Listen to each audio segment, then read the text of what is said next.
Hey, hi, hello. Welcome to Diana Emerson today. We're listening to Bloodshed in the Bayou.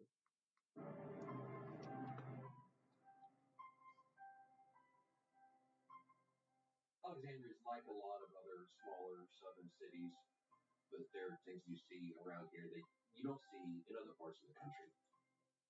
Louisiana is a little bit different than the other 49 states. We have a lot of people that are Cajun. We have a lot of people that aren't. Crawfish is the one thing everybody likes. But the culture is a little bit of both. Growing up, it was a slow paced life. Everyone knew everyone. Of course, times have changed. My cousin wasn't ready to come here. She had no clue. You never think what happened in your family. A fisherman finds a second body in a river. What type animal was out there? I tell you, it was back to back murders. Maybe we had a serial killer. It is totally diabolical.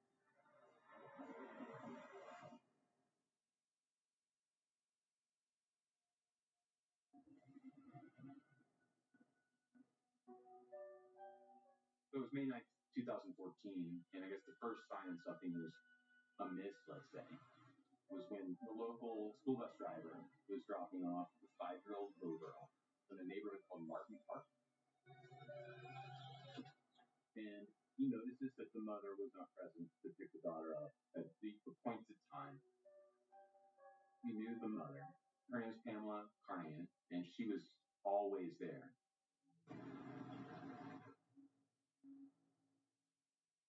The school bus driver knew that was not normal for him to not go pick up her daughter. So the bus driver, knowing a family member was a teacher at the school, contacted her to drop off the 5-year-old. All right, thank you. We'll see you in a few. Don't worry, we're going to take you to your aunt's house.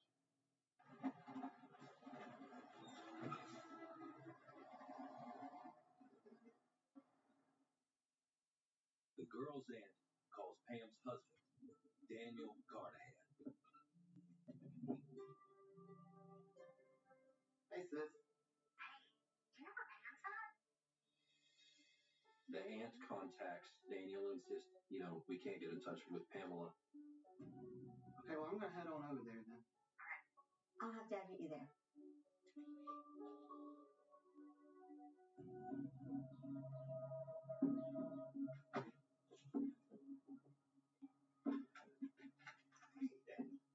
Daniel's father joins him at the apartment. Have you heard from Pam? No. You? Pam?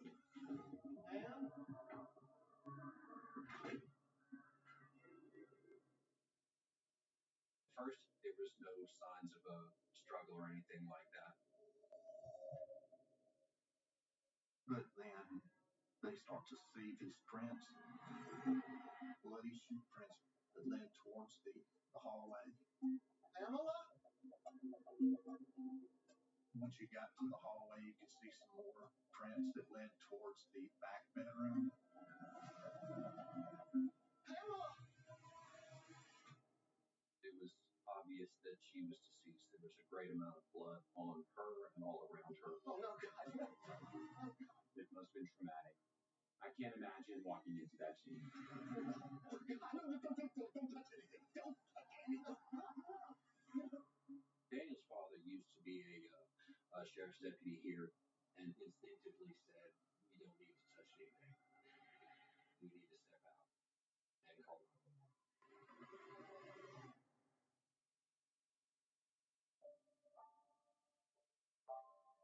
Pamela Highback was born in 1980 in Flatwoods, Louisiana, to parents Robert and Peggy. Pam was treated like a princess whenever she was younger. I mean, she was a princess. She was real sweet, make you laugh. She had a laugh that would make you laugh. She loved to bake, she loved kids. She loved to come to my grandma's and meet up with us when I was cousins. But then her daddy got a job as a cop, so they moved away from Flatwoods to the city of Alexandria. It was a big thing moving from a town with one stop sign to moving to a city. But moving to Alexandria provides Pam with the extra support she needs. She was in special education, but she was a good student, and she was able to graduate with her class. She wanted to be independent. Pam did not ask anyone for help. Despite the fact that she had a developmental disability, she was able to function independently, and it never defined her as a person. When she's 24 years old, she meets Daniel Carnahan. They met through her brother, and she was just happy. They did really good together. Everything was great. They were the ideal couple. In 2007, after 2 years of dating, Pam and Daniel married. The wedding was in Alexandria. She got married in Madrid. She was really so happy. Pam was just a happy person, really, but she was very happy that day. Soon, they move into their first apartment together. Daniel was a custodian at Pineville High School at the time, and also worked a second job in an apartment complex. Pam stayed at home all the time, waiting for him to come home from work, have supper done. She was a homebody. She was a very good wife. In 2009, Pam and Daniel have a daughter. Once Pam did get pregnant, it was amazing. Daniel was happy because it was his first child too. She was just like a little baby. Sweet, sweet girl.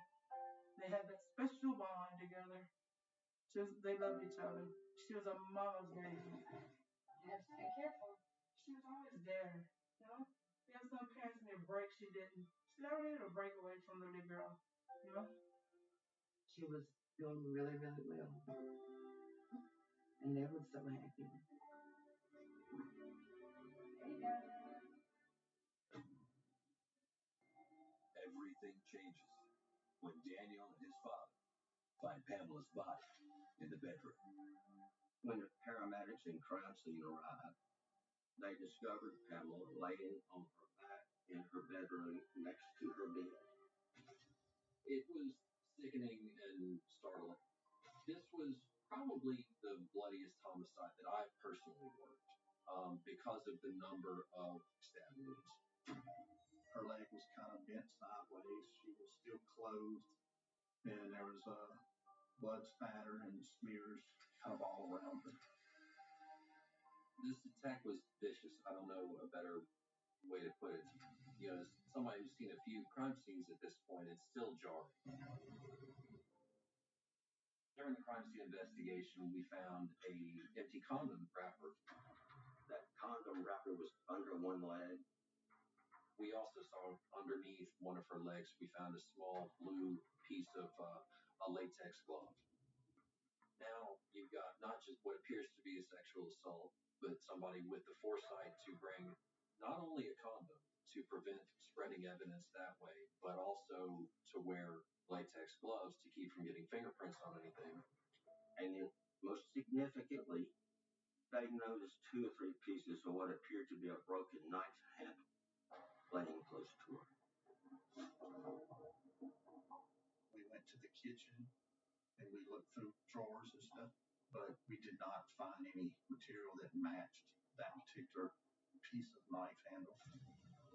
They couldn't find the blade in the apartment. They couldn't find any blue latex gloves in the apartment. They couldn't find a condom in the apartment. This all seemed to be a clear indication that this was not a crime of opportunity. This is something that this killer planned for.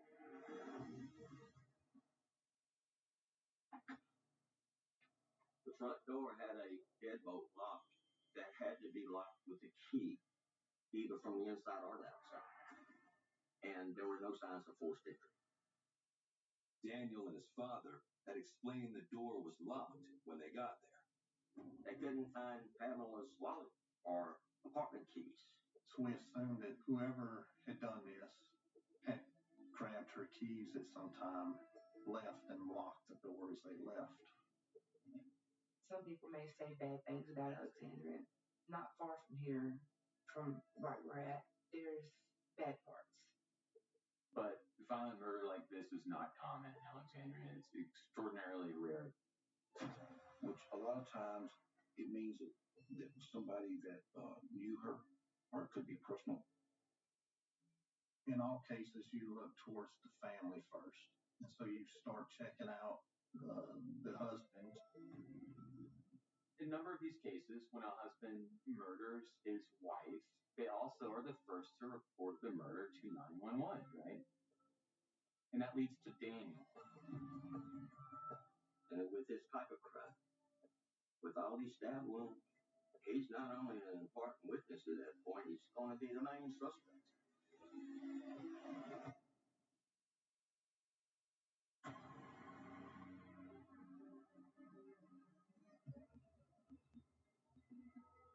On May 9th of 2014, the Alexandria Police Department responded to Pamela Carnahan's apartment where she had been found stabbed to death. During the crime scene investigation, we found an empty condom wrapper, a piece of a latex glove, and one half of a handle from a knife. And a trail, literally a bloody footprint trail, right? Yet there are crucial pieces of evidence that are not there. They could not find her wallet. They could not find her keys afterward. So it's a strange scene.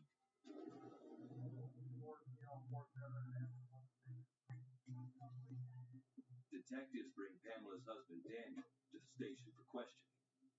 As word spreads through the family. Golly, I'll never forget that day. Pam's mama calls him. She told me to sit down, to have something to tell you. And I was like, okay, what's going on? And she said, she's dead. Pam's dead, she said, like that. I went straight to Pam's apartment, called my sister on the way. I remember saying, you need to stop lying. No, Sonia, Pam's dead. And then I could hear my grandmother crying. So we went over there. What is going on? This is our cousin's house. Okay, wait right here. Okay. The detective come out and said, she's been murdered. And I was like, oh my goodness. My heart was so broken because she was a baby. At that point in time, I wanted to hurt somebody. Because as far as I know, Pam had never gotten in a fight in her entire life. Like, really, this can't be real. It all seemed like a dream. This didn't seem real at all. We all wanted answers, but we couldn't get no answers because they didn't have them to give. That was a nightmare. That was truly a nightmare.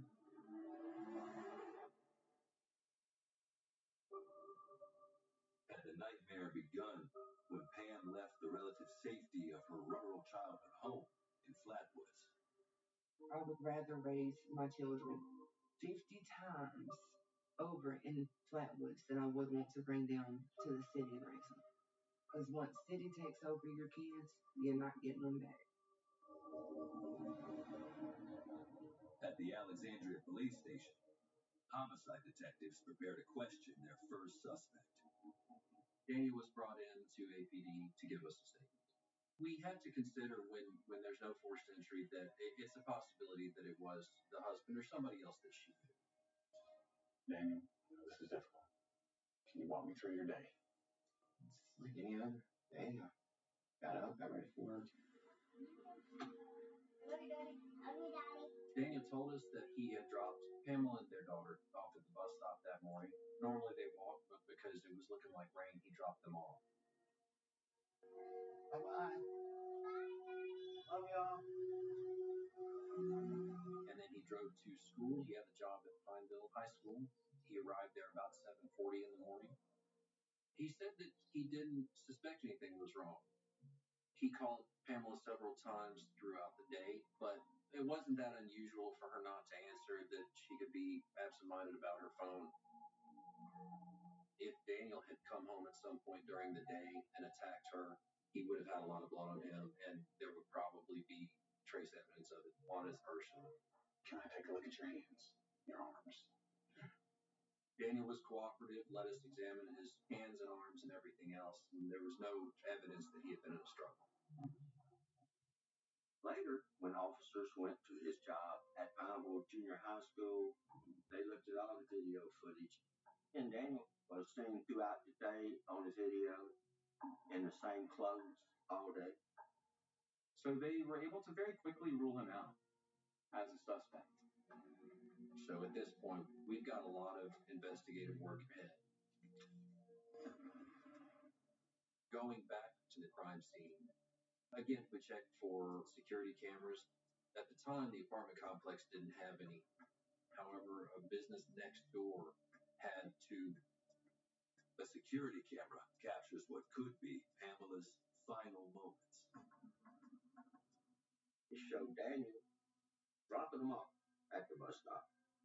It showed him leaving to go to work. It shows the child getting on the bus and Pamela walking back to the apartment. The video footage only showed part of the complex. It didn't show her apartment door. So we only saw her go back towards her apartment. We never did get to see her go in her apartment. Could mean she was ambushed at the door. Could mean the attacker had a key. That was for the police to figure out. So you check and see who all would have keys. I mean, of course, maintenance man would have keys. Any maintenance man at this place would have keys with him. There was a maintenance man on camera going back and forth to his shop area that he keeps his tools at. We considered this a good possibility. Nobody there would see him and think he was out of place, so he can kind of blend in. In addition, a maintenance man would have a reason to knock on our door. And that might explain why there was no forced entry.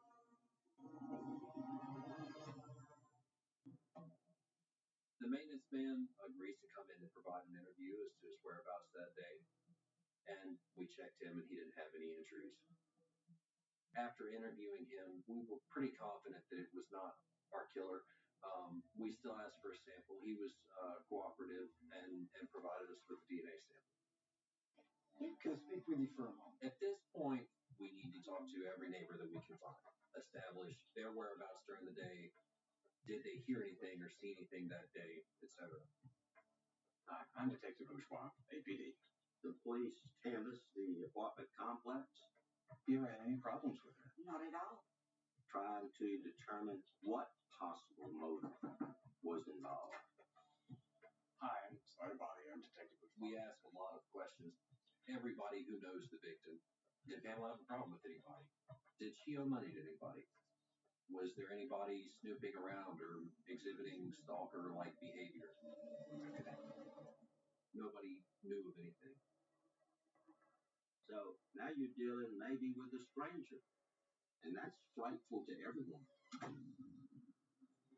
The residents of Alexandria come from every walk of life.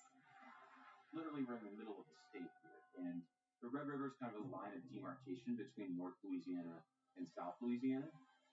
North of the Red River is predominantly Protestant. Cajun country is south of the Red River. Because of that, there's not really a cohesive identity in the way that there is in New Orleans. Yet most residents are tight-knit. Alexandrians stay here. People that are from this place, they can trace their families back multiple generations. There is a sense that people have each other's backs, people know each other. When the murderer is a stranger, we are all possible victims, right? This neighborhood must have been terrified, right? How could you not be? It was such a brutal killing of a mother home alone after she dropped her baby off at the bus stop. People were concerned as to what type animal was out there.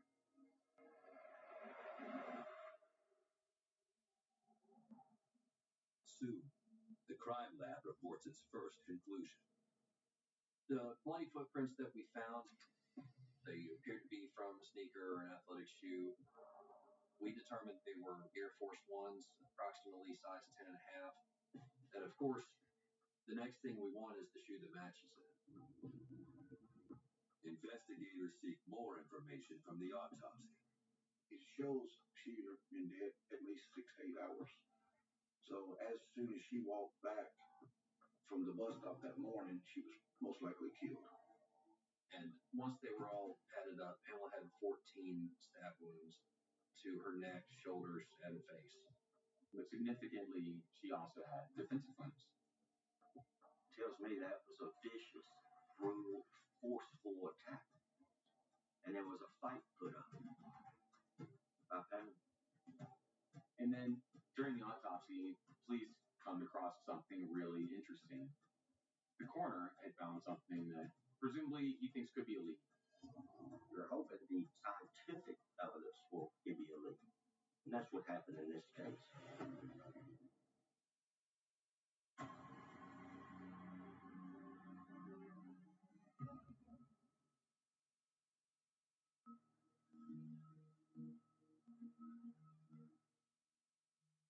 Alexander Police Department had been investigating Pamela Carnahan's death. She was stabbed to death. During her autopsy, the coroner and the police uncovered some evidence that they believe could lead them to the correct suspect. When I got there and started taking photographs, I noticed a bite mark on her hand that I didn't see at the scene. A lot of times those marks, those red marks and stuff, don't show up till later. If there's a bite mark, then hopefully we'll have saliva or something from the inside of the mouth to provide a DNA sample. The coroner adds swabs from the bite mark to the other evidence collected to be tested for DNA. We've got several items of evidence that we're bringing in for processing. The condom wrapper, the piece of the latex glove, the broken knife handle. The hope was that they would find DNA, that they would be able to then put that DNA, test that DNA against the database, the national database. The worst thing about DNA is the waiting. 6 to 12 months is typical. Sir, how long are you talking? Neil Bates with the police department? Yeah. Wanted to ask you about the day of the murder of Pamela Carnahan. Meantime, you're beating the bushes, trying to find witnesses or people that live around there, anybody that's got some fresh information. Anything out of the ordinary that you could talk to me about? Nothing unusual. I can't think of anything. It becomes frustrating because so far nothing has been fruitful. Thank you, sir. All right.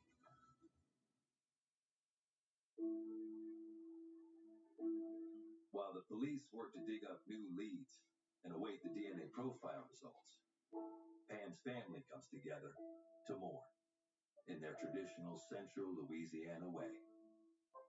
Most wakes are overnight. The wake will start 5 o'clock in the evening and goes until the next morning, and you can sit with the person that's passed. That's your last thing that you can do for them. Just to be there with them. There was no parades in the street like there are in New Orleans. It's a very more traditional way of conducting a funeral in Louisiana, especially in Protestant faiths. There is a tradition of open casket funerals. With an open casket, that's your last chance to show your respects. That's your last chance to be able to see them. Oh my goodness, it was so sad. My cousin Pam, you look at her, you could see it was her, but you didn't think it was her. Because she didn't have her glasses on. The person who did it destroyed them. Hanging with the little girl. The daughter did the casket. She said, "Where's my mommy's glasses? She's not going to be able to see when she wakes up." Your mom's not gonna need glasses in heaven, honey. It's okay. She was saying, "Mommy's in heaven." Yeah, baby, mommy's in heaven. I had to find out who did it. She was a very good girl. It wasn't something you could just let like.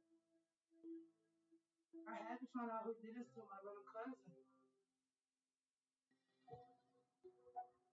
Alexandrians stay glued to their TVs following the story. Carnahan's family says they don't have a clue as to who would want to kill her. No, because everybody loves her. It's one of those things that ain't supposed to happen to you. It always happens to somebody else. And if it happens to you, you know, it's just kind of unreal. We're taking it one day at a time because it's very hard to live without her. Carnahan's family says they'll continue to hope and pray that someone is arrested soon. And that's something we can do. You know, it's just pray that God shows us a way to live with this and that God helps the police to find whoever did this. It did cause concern because we had an unidentified murderer out there. And are they going to do it again?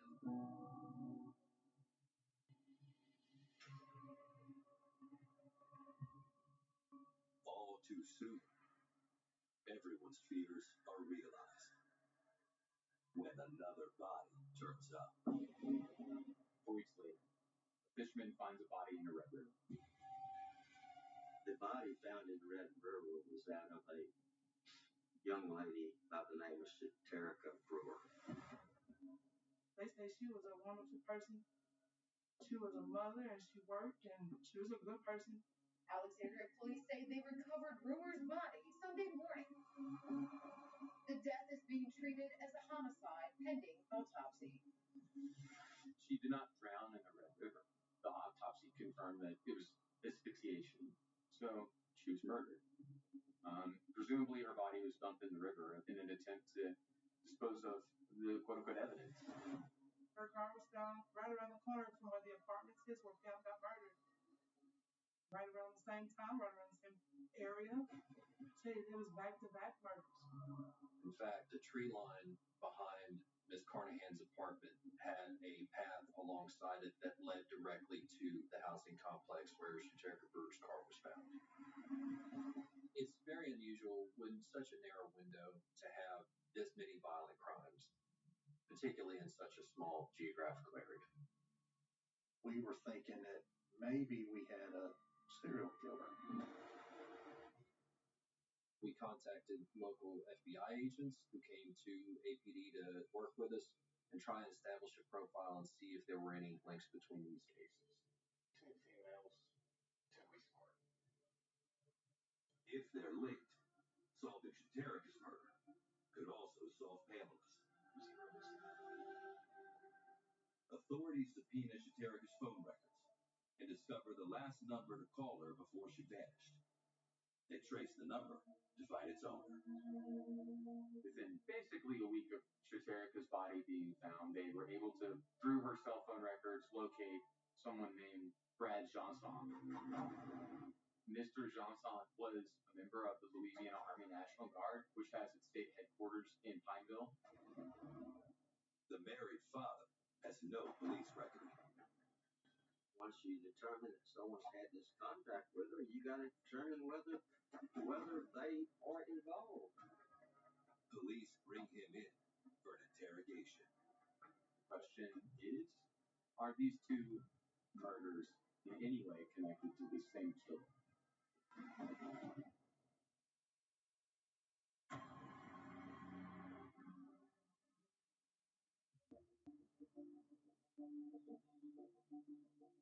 In May of 2014 in Alexandria, Louisiana, there were 2 different investigations occurring simultaneously, both involving murdered women. One was named Terica Brewer, the other one was Pamela Carnahan. The police want to know if there was any connection. There's, a quick cut through to get between the 2 places. That's too close to not mean something. In the Brewer case, Brad Johnson was identified as a possible suspect through phone records. And the police started interrogating him. I don't know who she is. He had initially denied it, but then quickly capitulated to the police and said, "Yes, I confess." He admitted to killing Miss Brewer. Yet Johnson insists that he had no involvement in Pamela Carnahan's murder. Authorities collect a DNA sample.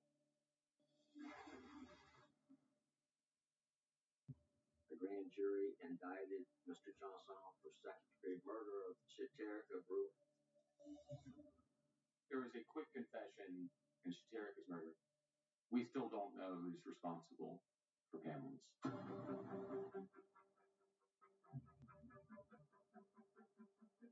About 2.5 months after Pamela's death, we finally got the results back from the crime lab. The lab was able to collect a DNA profile from some of the items in Pamela's apartment. They got DNA results on the piece of latex glove that was found underneath her. And you had a DNA profile lifted from the piece of knife handle. Unfortunately, there's no usable DNA on the condom wrapper or bite mark.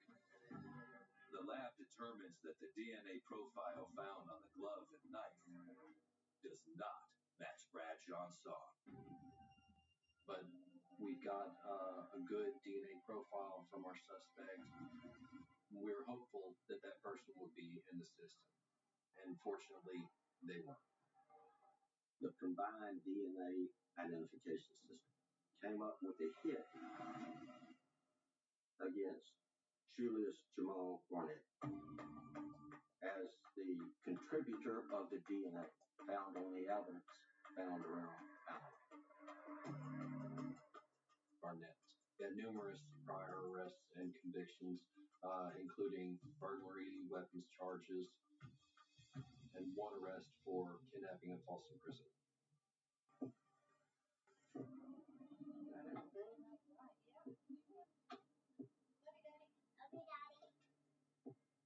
The noteworthy thing that just showed out at us is that he had a listed address in the apartments right next to Pamela Carnahan. He had been staying with his sister. Investigators realized something about the first day of the murder investigation. I'm sorry, Bonnie. I'm Detective Bourgeois. Going back through our notes, looking at the people we talked to in each apartment, we had been to that apartment door and spoken with his sister. Is it just you, or is there another adult that lives here as well? No, just me and my kids. His sister left his name off when she told us who lived in the apartment, which isn't in itself a crime, but it's also makes you wonder, why did she not tell us that he lived there? We got an arrest warrant for Garnett and also got a search warrant for the apartment he shared with his sister. When police returned to the apartment, Garnett isn't there. During the search of the suspect's apartment, I found latex gloves similar to what was found at the victim's body. They found the exact same brand of condom that was found in Pamela's apartment next to her body. We also found several shoes that had the same patterns to the shoe prints we found at the scene. They were looked over for any signs of blood. But of course, at this point, it's 2.5 months later, and there wasn't any physical evidence to get off of them. We did not find Pamela's keys or wallet at the scene. We need you to tell us where your brother is. Garnett's sister told us she had no idea where Garnett was. We tried to appeal to the family to get him to come turn himself in. It's the safest option for everybody involved. We need you to make contact with him, let him know that he needs to come talk to us to resolve this. I don't know where he is, but if I hear anything, I'll let you know. Okay? Obviously, we wouldn't ever want to cause, somebody who has a warrant to go off the deep end. You're worried that the suspect could kill someone else? My idea was catching them.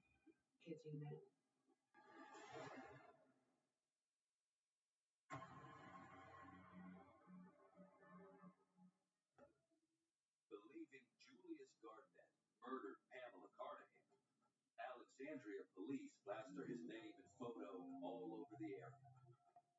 We issued a release to the media with his picture and asked for the public's help if anybody saw him to contact us. Within 24 hours, the pressure pays off. to the Alexandria Police Department and turn himself in. He was very self-assured. He waived his rights, and he told Bourgeois when asked that he'd never, ever been in that apartment. Was it robbery? Was it to get anything to get your money? What was it? Tell me about it. What was it? I'm not asking you. You were there. I'm asking you. We explained to him that there was conclusive evidence that he had been in the apartment, and he continued to deny it. You made the decision to go in there. Can you not win that? That means you can. I can put you in the apartment. That's what you tried to do, sir. Mr. Gannett thinks he's smarter than everybody. He basically challenged the police when they told him they had evidence against them. He told them that they would just have to prove it. Well, what is that? You need to realize that, you know,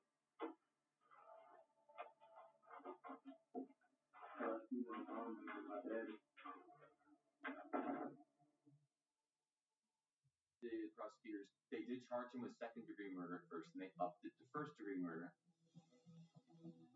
When I found out Julius Cornet has been arrested, I was happy they caught him when they did it. I was ecstatic. And then I just wanted 5 minutes in a room with him. Because I wasn't going to be somebody that could back down.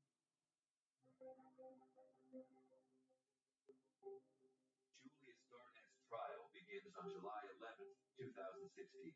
The prosecution presents its case in the murder of Pamela Carnahan. the facts indicate that he had been watching her. He knew her routine. And he picked her out as a victim.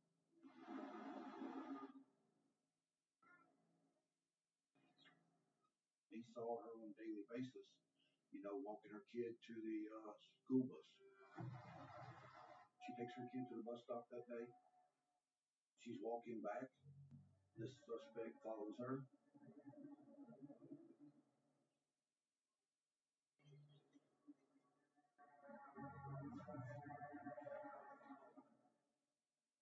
He probably looked at her as easy prey, right?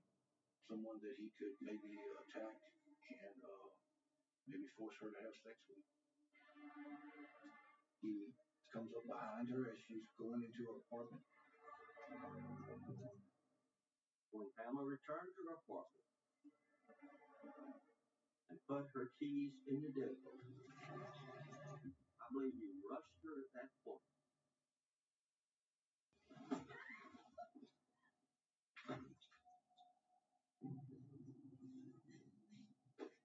Now sound. Garnett's a pretty big fella. And with a sharp knife, he's much bigger. He takes her, forces her back to the bedroom, and she puts up a fight. The majority of the wounds weren't fatal. She was struggling. It took those many blows from him to put down her resistance. He broke the knife that he was using from stabbing her so hard. That's how vicious it was. Pamela is the one that gave us the evidence. She found enough to tear off that piece of latex. She found enough to make that knife handle break. If Pamela wouldn't have fought, we wouldn't have the evidence. She's the one who did that. Upon leaving, he grabbed her wallet out of her purse. And upon shutting the door, saw the key in the deadbolt on the outside. So locked the door and took the keys with him. The keys and the wallet were never found. He maintained his innocence. We put on our evidence. The defense, he then put on his evidence. They basically tried to pin the whole thing on Daniel. They throw questions at Daniel over and over and over again just to be able to say reasonable doubt. And the killer, he would look around the courtroom with a grin on his face. I'm thinking, when I look at him, that I wish I was 10 foot tall and bulletproof, so I could have smushed him like a bug. You just sit there like no remorse. I was thinking very evil thoughts. He messed with the wrong one, the wrong family, the wrong girl. He killed one of ours. He killed one of our own. The facts speak for themselves. The jury, I think, within 3 hours, returned a verdict of guilty as charged. And Judge Dawg gave him a sentence of life. Angola State Penitentiary, the best place for Julius Clement. Angola is a sprawling, enormous prison in Louisiana for violent offenders. It has been known to be one of the roughest, toughest prisons in the country. I want him to think about these times for the rest of his entire life. And I do wish harm on him every day. There's never a winner in these cases. Because someone's lost, they're not coming back. All the state can do is attempt to get what little justice they can get for the victims. The most things I miss about Pam is being able to talk to her, because she always called. I miss her coming out to see us. I miss us not being able to see her. Her laugh. Her laugh. That's what I miss about her laugh. I miss her asking me to do her hair. I do miss that. Pamela's husband Daniel got remarried, which, that's everyone's got to love someone, Pamela's daughter lives with her grandparents. They still have pictures of her and Daniel and Pam still hanging on the wall. So they still tell her, this was Mama, this was your mama. She gonna still wonder where your mama is. You'll still wonder where's my mama. That's just the saddest thing about it. If I could tell her anything about her mom, it would be that her mom was a great person and that she loved her very much. That she would only want what's best for her daughter.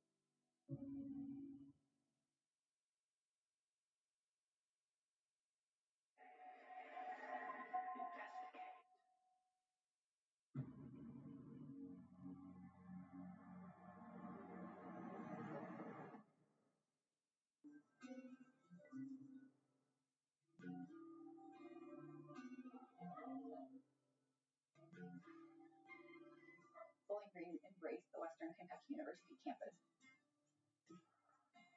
It's got that southern hospitality, but it's also got that big city flavor to it. But it wasn't so big that you were lost in the shadows. We had heard whispers that something had gone wrong. And she said, "There's someone here and I don't know who it is, and I'm scared." If you're a praying person, now is the time to pray. How do you take such a beautiful soul and torture them? Looking at them, all you could think was evil.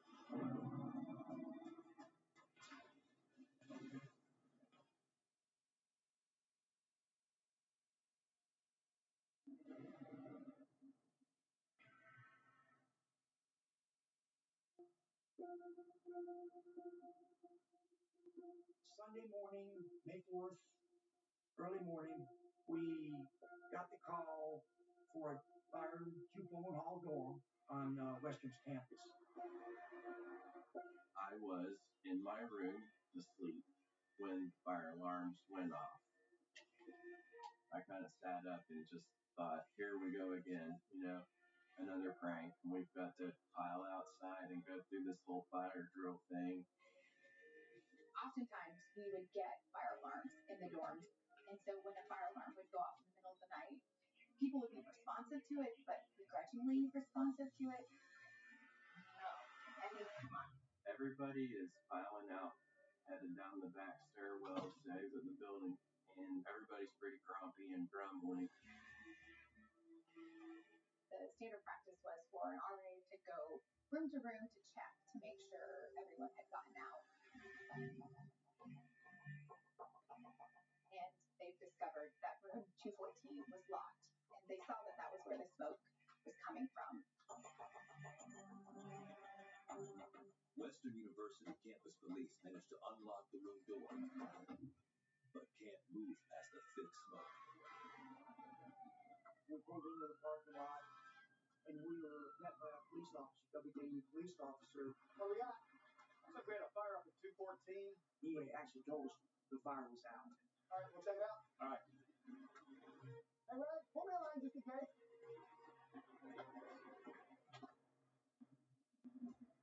I went right to the room, and these are heavy, self-closing, solid core doors. And the door was unlocked. The room was totally pitch black because it was 4 o'clock in the morning.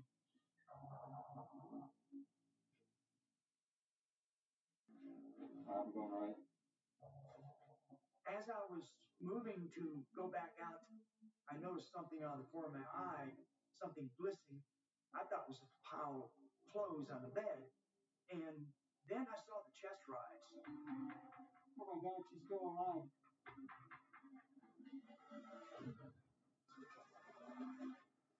Two firefighters did carry a female body and laid her in grass. That's when we definitely knew this wasn't a normal fire alarm scenario. Students know exactly who the woman is. Central, we're going to need a 47. 18-year-old freshman, Katie Autry.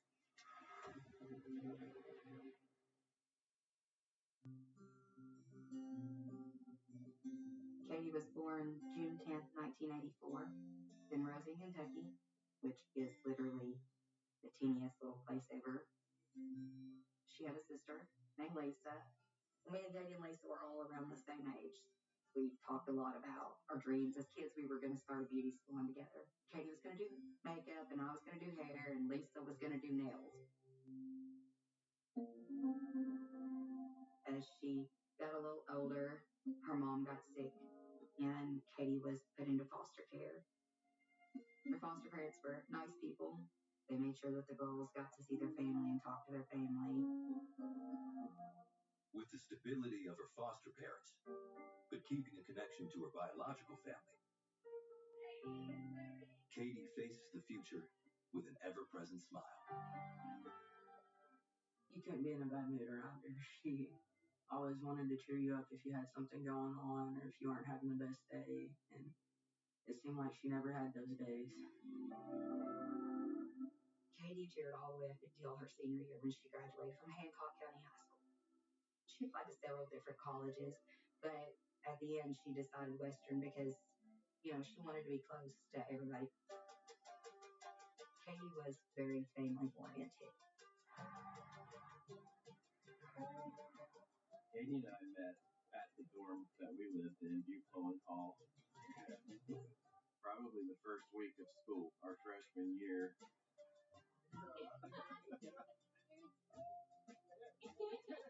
Katie was at first pretty quiet and shy. Once she got comfortable around you, though, she was a really lively and fun person. Life in the South is laid back. You just want to spend time with friends and family, and that's basically what we do down here. In December, Katie finds a new roommate, Danica and Katie just became quick friends, and Katie actually moved into the dorm with her, and then from that point on, they were just inseparable. When you seen one of them, you seen the other one. They were always together. She was starting to get the hang of college there towards the end of her freshman year. Then, 1 week before summer break, Katie Autry is found alone in her Western Kentucky University dorm room, terribly burned. Central, I'm going to need a 47. We knew she had a heartbeat, and she was breathing, so we were giving her air. And then you heard one of the firefighters say, if you're a praying person, now is the time to pray. And that was like, wow, something really awful happened.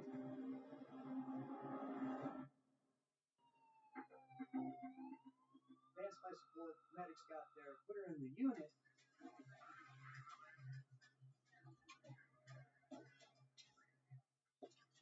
And that's where one of the firefighters heard her say, "Take me home." As a firefighter, knowing that those could potentially be the last words that person says, I mean, that's got to be so difficult. As paramedics rush Katie to Bowling Green Medical Center, investigators from multiple agencies arrive. It was just kind of chaos. I see the fire department, I see EMS. Hey guys, here we go. Found a young co-ed, room 214. Room had been torched, but this wasn't an accident. I knew something was not right about the way I found her. I said, "There's something strange about this." When I found Katie, her face was wrapped up with a sheer, like nylon stocking, like bank robbers wear, where they pull it down over their face. Removing the nylon had revealed indications of a horrific assault. She had been beaten. It was awful. Her face was all battered in. And she had puncture marks in her neck, the size of a pencil.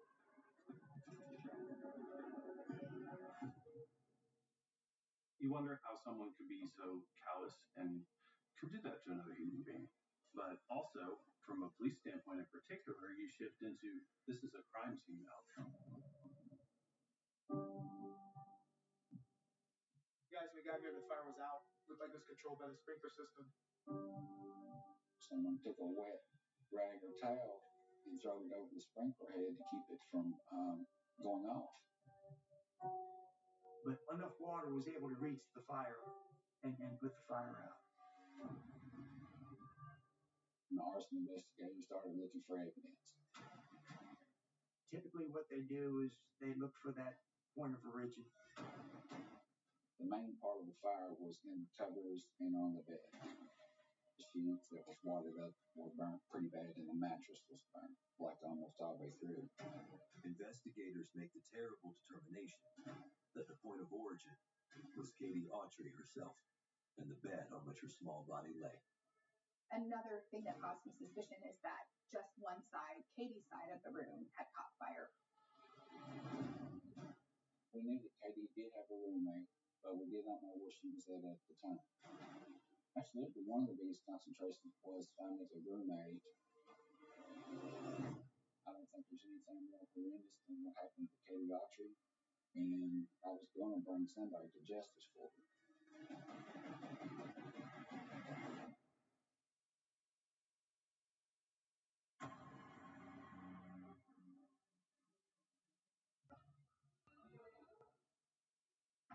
Katie Autry, an 18-year-old Western Kentucky freshman, was found burned in her dorm room in the early morning hours of May 4th, 2003.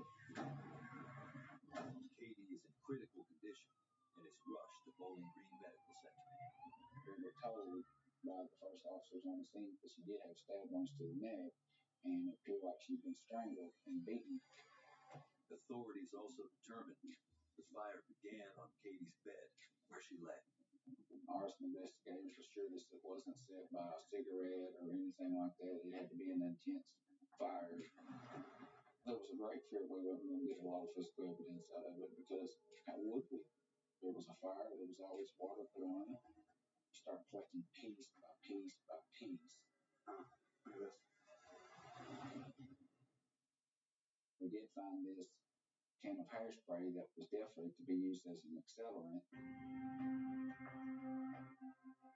We felt like she had been beaten, stabbed, raped, and set on fire, probably all to cover up evidence. Investigators don't know if Katie's missing roommate Danica had something to do with the crime and are searching for her. That's police 101. I mean, you got to do the closest witness that you can. Do they have a motive? Do they have an alibi? As police continue their investigation, Katie's family gets the news. I was sleeping on the couch, and the phone kept ringing and ringing, and I didn't want to give an answer. It's too early in the morning. And then I heard Katie's foster mother's voice on the answer machine. She was crying. So I jumped up and grabbed the phone. And she said that Katie had been in an accident.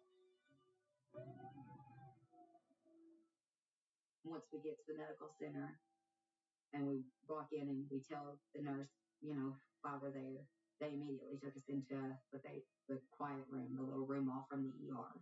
And even I knew that was not good.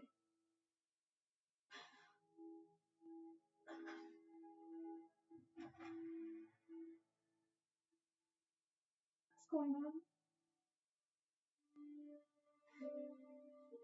And the doctor coming in and he's sitting on, and he starts telling us now about her injuries and that they were going to airlift her to Nashville. I just want everybody to understand the severity of her injuries. But he told us, he said, honestly, he said she's probably not going to make it to Nashville.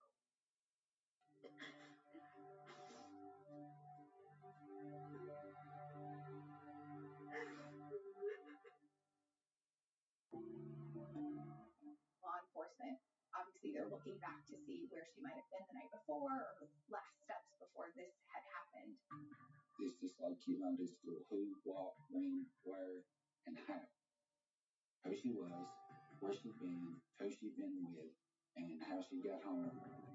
Detectives interview Poland Hall's lead resident advisor for more information. To gain access to the dorms, we each had a student ID card that I would show at the front desk, and I would be allowed to pass through into the building. Katie was seen by the girl in the dorm coming in through the doors by herself. When she come in, they said it was between 1 and 1:30. She was wearing a burgundy shirt and blue jeans, and she was smiling.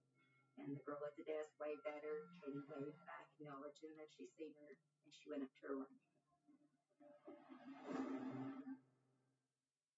Investigators turn to students and finally get a lead on Katie's roommate. Danica? She actually stayed at her friend's house last night. I can give her a call. Oh, please. Danica? Mm-hmm. She was really nice. We were pretty sure that some statements from others stated that Danica was somewhere else and hadn't been there at the time of the crime. Katie's mother, when she found out, that was the first question she asked. Where was Danica? Yes, she's on her way. Right, thank you. Because they were always together.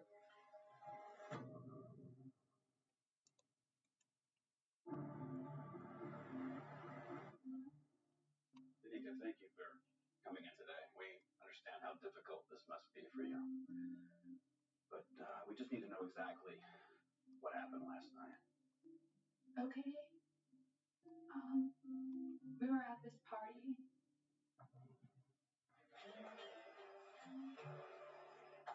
The weekend that Katie was attacked would have been Kentucky Derby weekend. If you're into the Kentucky Derby elsewhere in the country, you can only imagine how big an event it is if you're in Kentucky.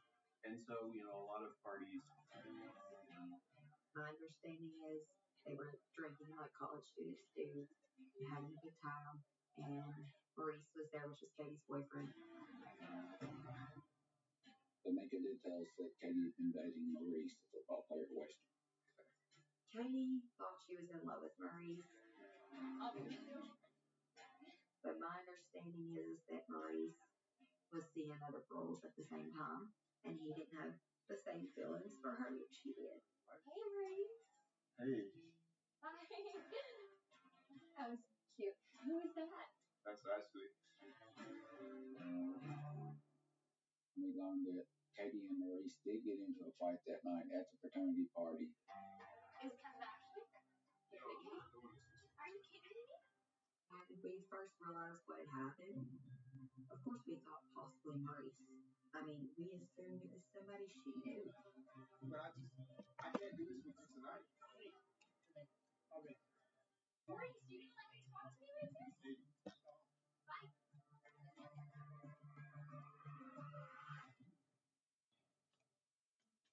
And then what happened? They had legends who were driving people home. Bye. I'll call you later, okay? You promise? Katie one of the people that was designated to take people home that maybe had been drinking. Can you just make sure she was home safely? Okay. She supposedly got a ride back to the dorm with the pledge of the fraternity. According to Nika, the designated driver was named Ryan.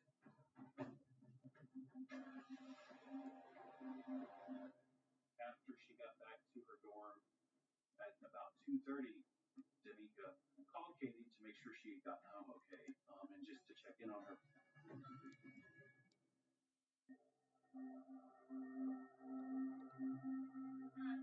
Hey, you okay? Katie had answered the phone. She told Danica that she was laying on the bed, that she'd been sick, I believe. And Danica heard someone come in the room. And Katie said, "I'm scared. There's this guy in her room. There's someone here and I don't know who it is, and I'm scared." And Danica said, "Let me talk to him." Who is this? The guy in the room told Danica that he was the guy that brought her back to the dorm. Don't worry, I'll take good care of her. Danica said she didn't recognize the voice on the phone. And Danica said at some point she heard a second male voice in the room before the call was over. So you heard two voices in the background? Yeah, there's two voices. And that really raised a lot of questions about whether there might have been more than one person involved in this. I feel terrible. Danica, she was a kid. She never dreamed that these boys were going to hurt Katie. Okay, look, you're not responsible for this. Investigators now have two prime suspects, Katie's boyfriend Maurice and the designated driver, Ryan. Your investigative sensors are going crazy. Just, you gotta figure out who's in the room.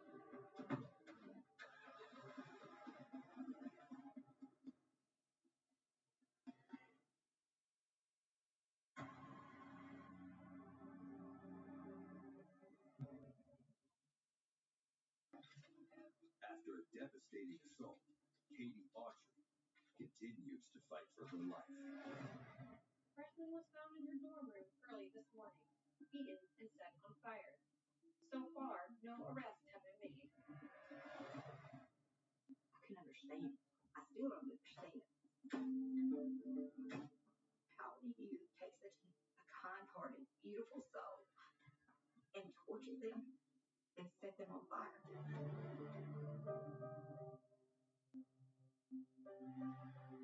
Western Kentucky University is what makes Bowling Green what it is.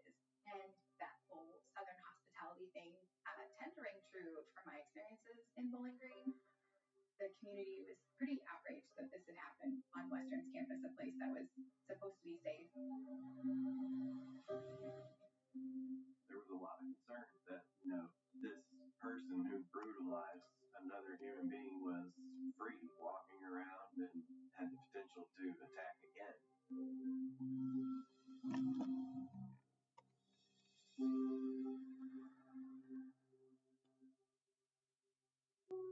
Just hours after the fire, detectives find and interview Maurice, who used to date Katie. Can you tell us where you were last night? When we first brought Maurice in, he seemed very distraught. I was at a party. He did seem very upset and kind of in shock at what had happened. Tell us about the argument that went on. Katie, she wanted me to go home with her. I said no. Okay. He just told us, where he'd been and what time he got home. I went home with another girl. I did believe him. I guess it's just an investigator's instinct after you interview so many people for so many years that you kind of get a feel if they're lying to you. Go ahead and give us her name and the numbers so we can verify your story, okay? He does have an alibi, and we checked his alibi. It's just an elimination process. We did verify and we believed his alibi. It wasn't Maurice who had committed the crime. Is Katie gonna be okay? We hope so.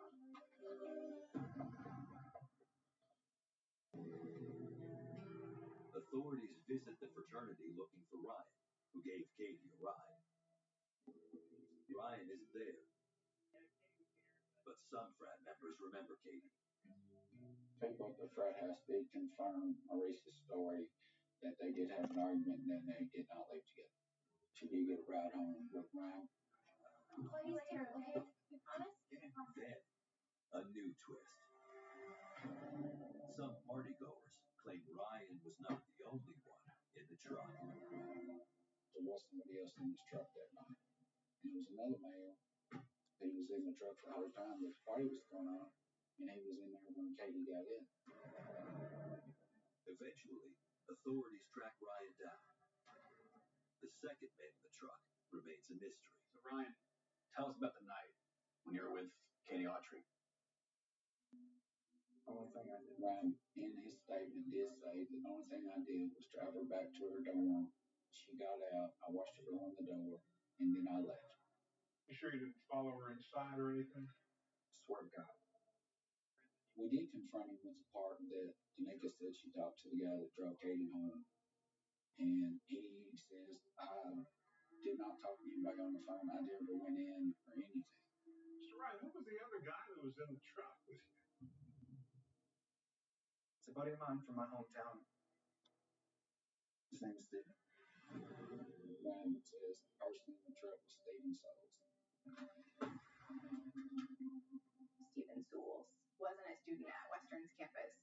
He had come onto campus just to go to the fraternity party. He got a little too drunk at the party and he fell asleep in the truck. Ryan tells investigators that Stephen Souls was feeling sick on the drive, and Katie jokingly teased him about it. Thanks, guys. He said, Night. When she got on the truck, she said, "See you later, sick boy. Have to get you done with." If you knew Katie, that was something she would actually say. Ryan then drove between Pimpon Hall and Venus Lawrence, and he said that Stephen Souls asked to get out.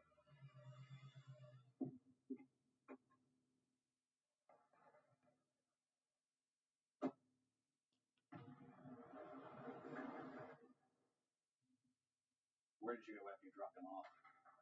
I went home. His alibi did check out that he was playing video games with his roommate.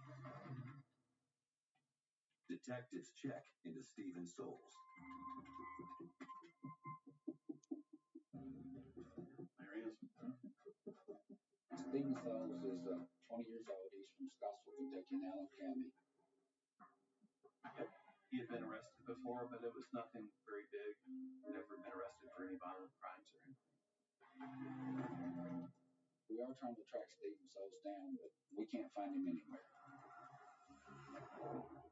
While the search for Stephen continues, Katie remains in critical condition at Vanderbilt's burn unit in Nashville. Because of the severity of the injuries, they put Katie into a medically induced coma. On the second day, they were going to lower the sedation, and Mom and Lisa were in the room. And when she came to, she started kicking and swinging her hands and moving her head like she was trying to fight. It was upsetting because we don't know if she was just confused because she was in so much pain, or if she thought she was still in the room.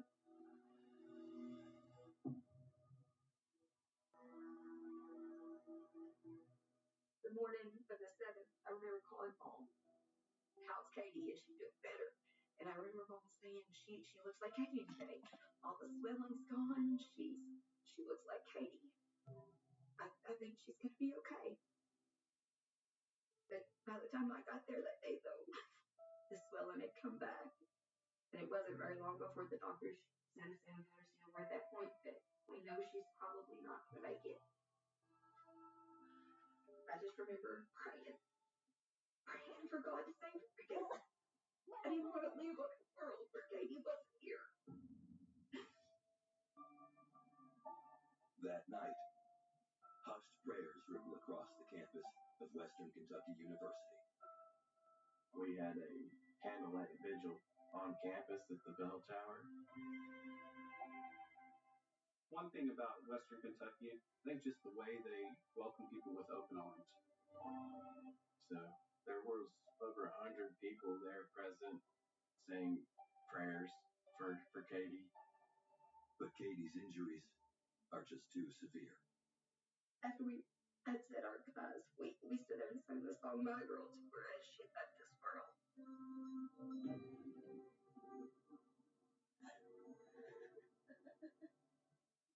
I just remember after she took her last breath, Lisa screamed as she was holding on to Katie and she wouldn't let go.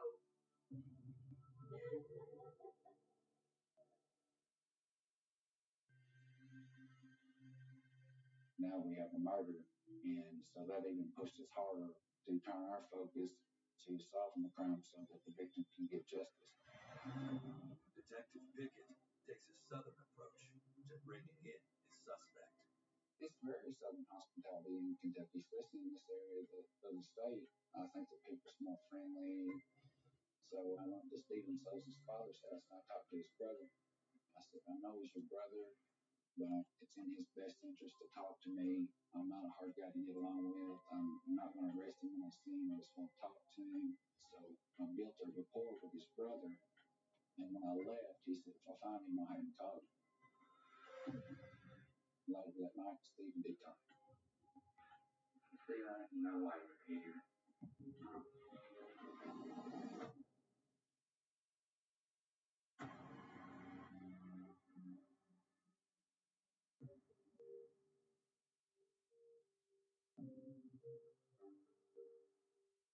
When I did get the phone call from Stephen Sosa, I was quite shocked that he'd called, but he voluntarily came to Bowling Green and let me interview him. Stephen, I didn't know why you were here. There was an incident that occurred at Western Kentucky University at the Bowling Hall. He said, well, I'm just going to tell you, I had sex with that girl. And I said, Katie Archer? And he said, yes. And he said, but I didn't hurt her.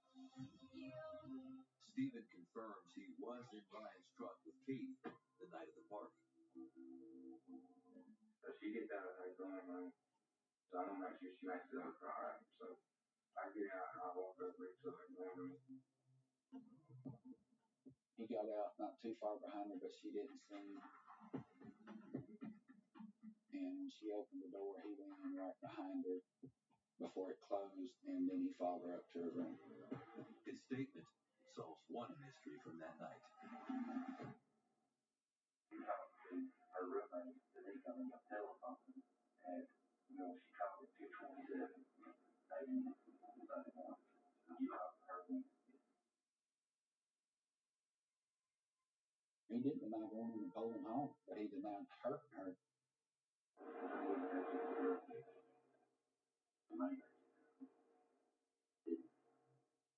For hours, Detective Pickett keeps the pressure on Stephen. He would put his head in between his hands and he'd go, I didn't hurt that girl. And he repeated that 50 times, I didn't hurt that girl, I didn't hurt that girl. And I said, well, who did? Stephen Swools eventually admits that he knows what happened. Yet, according to Stephen, that night, a friend called him to ask where he was. His friend is named Lucas Goodrum. Lucas Goodrum was 21 at the time. He's also from Scottsville. Both he and Stephen had gone to high school together.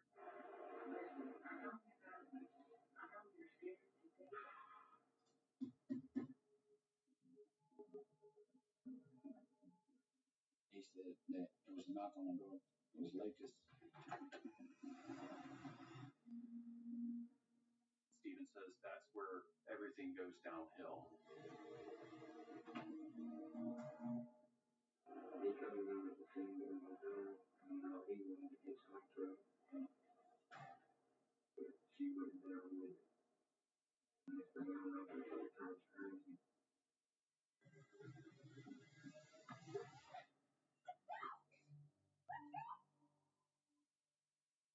Stephen does say that Lucas assaults her, sexually assaults her. Get over here.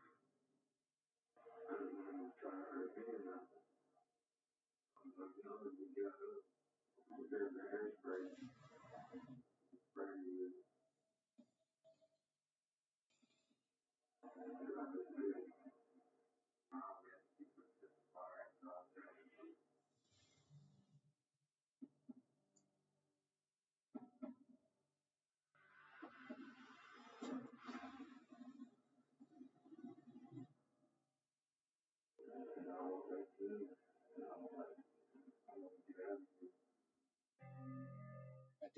had no reason not to believe Stephen. And based on Tanika's statement saying she heard two voices in the room, then that kind of put two people in there, and Stephen saying it's Lucas Goodrum. After taking Stephen's fingerprints and a DNA sample, investigators believe he is not a flight risk and release him until they have enough evidence for an arrest. I started contacting people in Scottsville to try to find Lucas Goodrum. Any other history you can tell me about? Scottsville police definitely knew Lucas Goodrum. They had run-ins with him before, so he was a frequent flyer. In fact, just hours before Katie Autry was attacked, Scottsville police received a domestic violence report about Lucas Goodrum. Allegedly, Lucas had a fight with his girlfriend earlier that night. And during that fight, he had slapped her. There was supposed to be some punches thrown by Lucas, and she called the police, and the police were looking for him. Authorities update the bolo for Lucas to include the allegation of assault on Katie. At that point, there was a lot of fear and wondering, especially amongst the female students. So the females, traveled in pairs, and us guys would walk them to their cars or to class or wherever.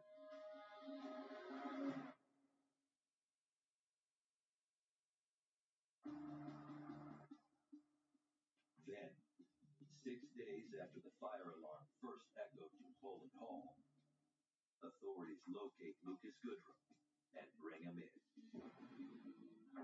Lucas admitted being at a frat party and seeing Katie there.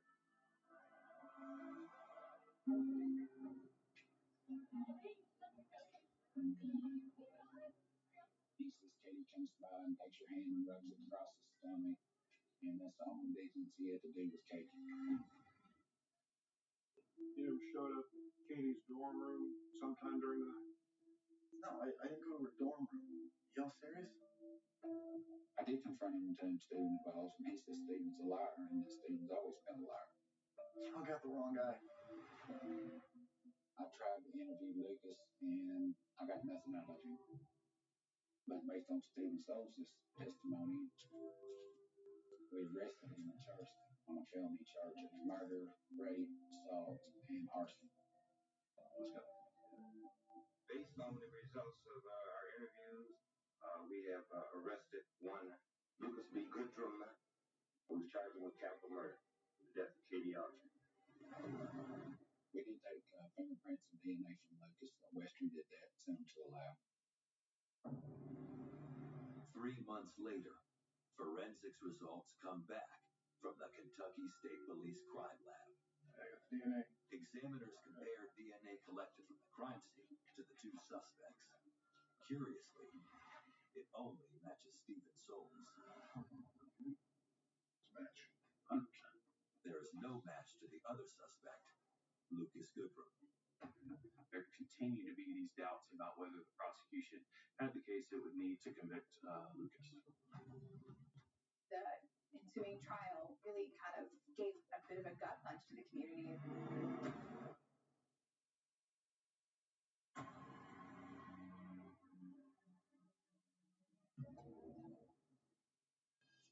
Kentucky authorities matched DNA from the murder of Katie Autry to suspect Stephen Souls, but not to suspect Lucas Goodrum.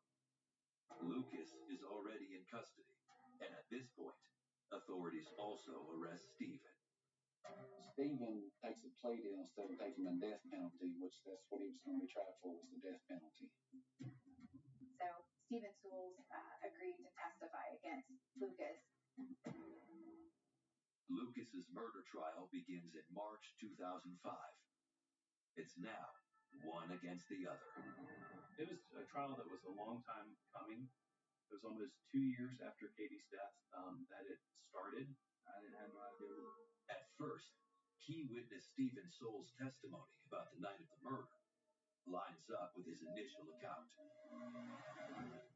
Stephen Souls said that he was already in the room when Goodrum got there. He said that Goodrum knocked on the door and walked in. And he said that's when it started happening. He walked up to Katie and told her that she was going to give him some of that, whether she wanted to or not. And Katie smacked him. And then he put his hand on her face and shoved her in the wall. He's implicating Lucas Goodrum as the main assailant. Stephen says that she was kind of in and out of consciousness. Stephen claims Lucas then stabbed Katie. He did stab her in the neck several times. It was a pin or something. Something had a sharp point. According to Stephen Souls' testimony, he got scared and screamed at Goodrum, and that Lucas Goodrum told him that if he didn't shut up, he was going to kill him and his family. At this point, Stephen's story changes from his first interview with police. Stephen says after that, Lucas makes Stephen do everything he's done to make it look like he's the one who done it all. Stephen admits to physically harming her, but he says because Lucas told him to do it.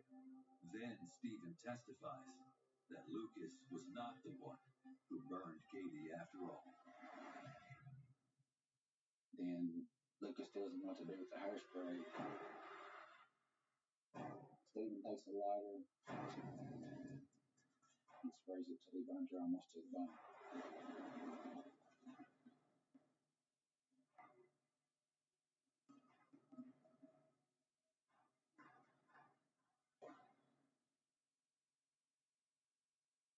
It's hard to listen to those things. But you have to be there because somebody has to be Katie's voice. They hurt her more than any person should ever be able to hurt somebody. If you can do that to somebody, then I don't know what else to explain them as other than a monster.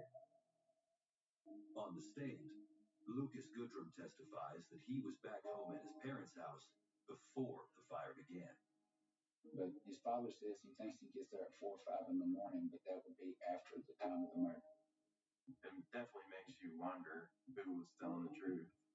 Lucas's defense team were pointing to the fact that there was nothing that they found in Katie's room indicating that he had ever been there.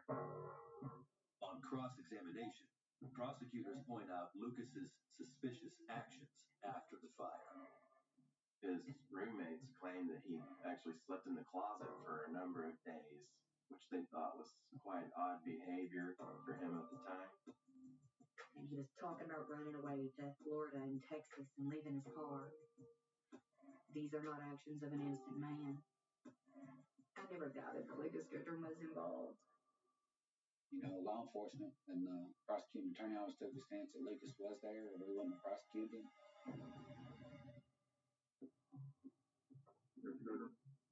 This jury, academic and Julian. On March 22nd, 2005, the jury delivers a stunning verdict.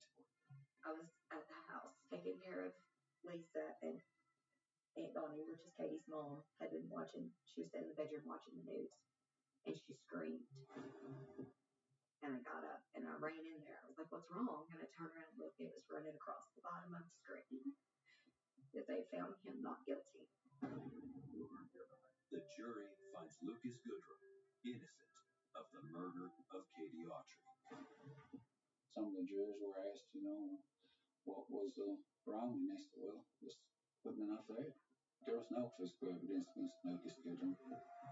As part of his plea deal, Stephen Souls is sentenced to life in prison without the possibility of parole.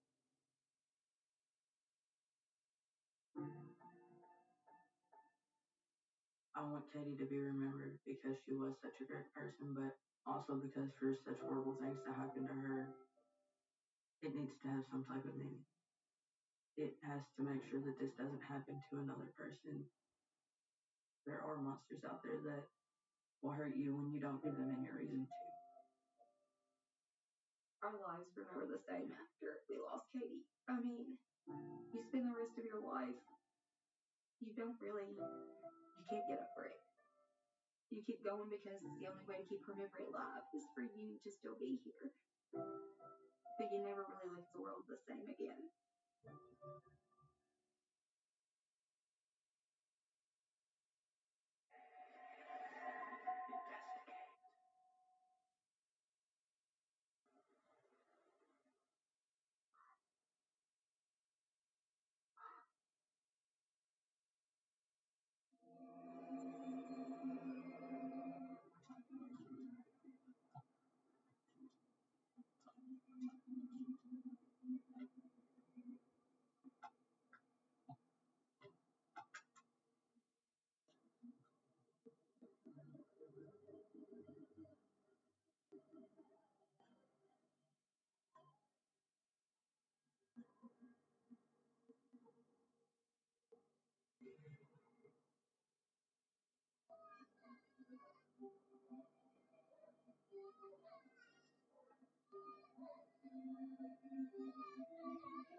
On a sweltering summer day, a movie theater manager has just made a harrowing discovery.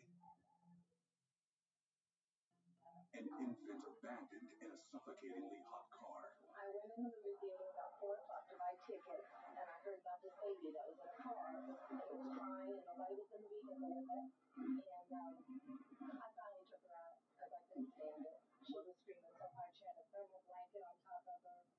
The front 2 windows were down, but the airport was large, and it was unlocked, so I took her out. She gets upset when people talk. Tell me again what happened, sir. Yes, I came out from a cigarette break. I heard a baby cry. It was August 1st. It's very hot that day. Over 90 degrees. They thought that some mother or father had parked and walked off to a gas station or maybe gone to the movie theater or something like that. But a glimpse inside suggests a more ominous scenario. As does the back of the car.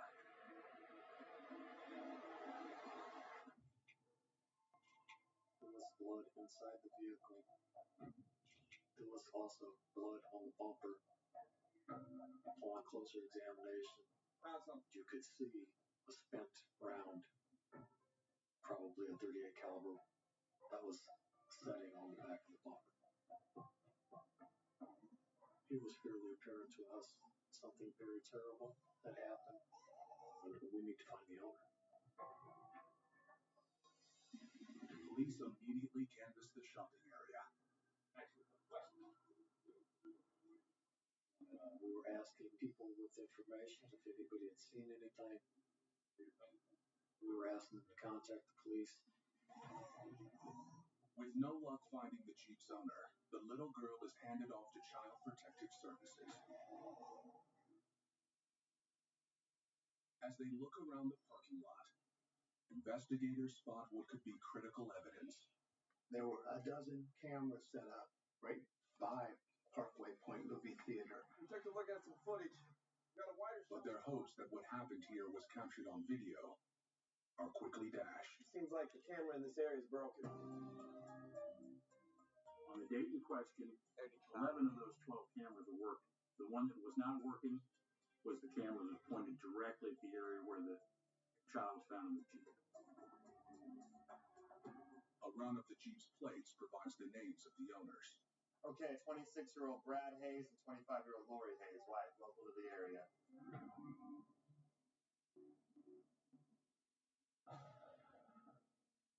Investigators head directly to the Hayes home, just 15 minutes away. Police, here to conduct a welfare check.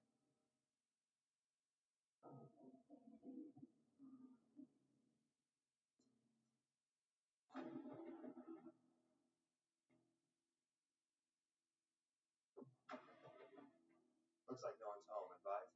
Copy that. Sit on the house and wait to see if anybody shows up. Roger that.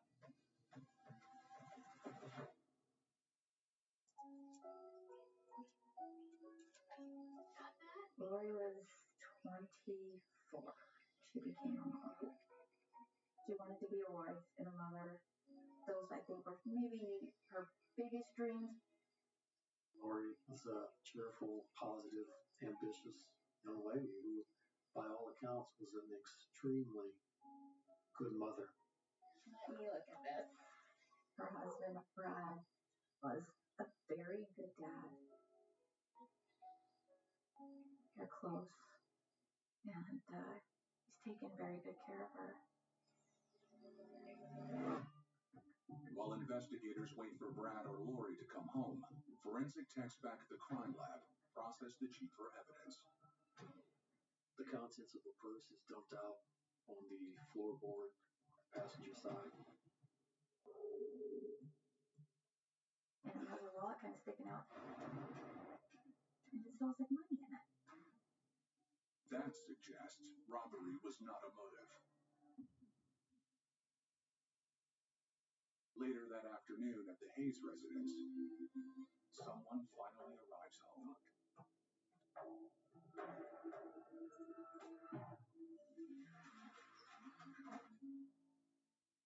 Brad Hayes?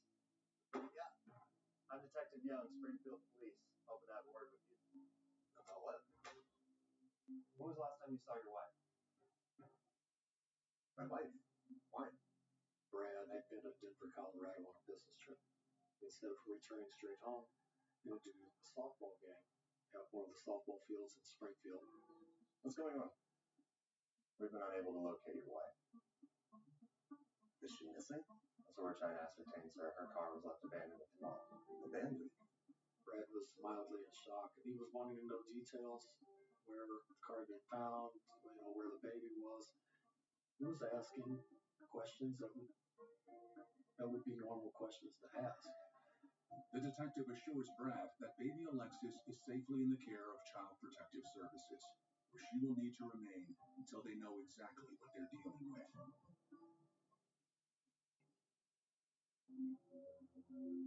400 miles away in Kentucky, the phone rings in Lori's family's home.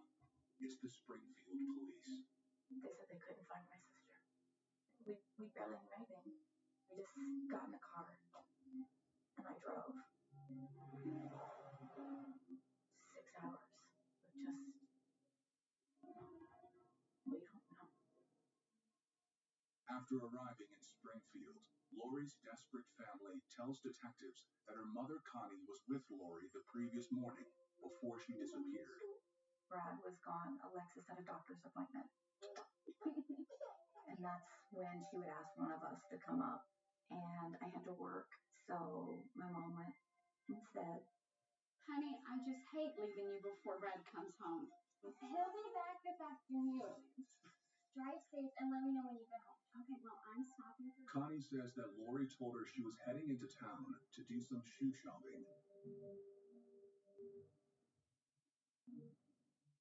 Lori intended to make her purchase and be home by mid-afternoon, but she never returned home. Police scour all the stores in the mall, but none of the employees can remember whether they saw Lori and Alexis or not.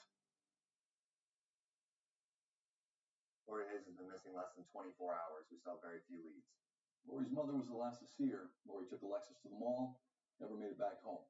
Thanks to Connie, detectives have a clearer picture of Lori's movements the previous day. Now, it's time to launch a citywide search. At this point, we've decided to put as much manpower as we possibly could into this investigation.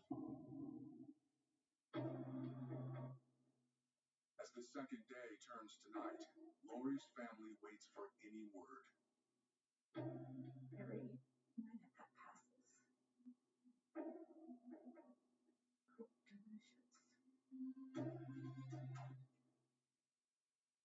Finally, just over 24 hours since Lori was last seen, there's news. Yes? Police. I said it's gonna be a funny story. Just watch. We're gonna get so mad at her and can yell at her. It'll be okay.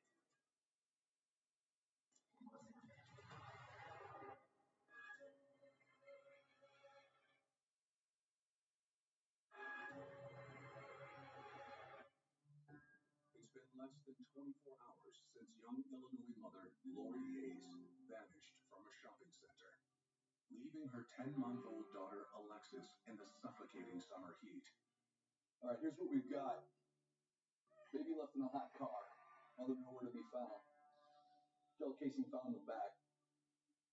Today we're going to fan out. Some of you will be assigned to the roads around the mall. See if you can find anyone that saw something. All right. Let's get at it. hundreds of miles to cover, patrols fan out across the county. Sheriff's Deputy Robert Steele is driving through farm country when something catches his eye.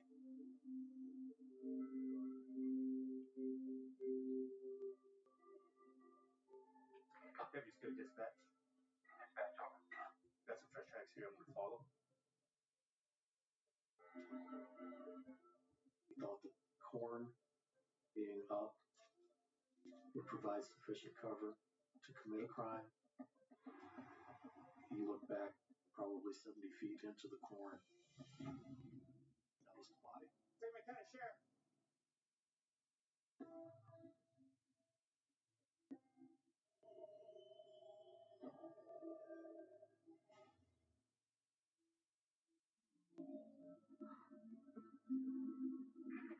Dispatch, got a body here, female 20s.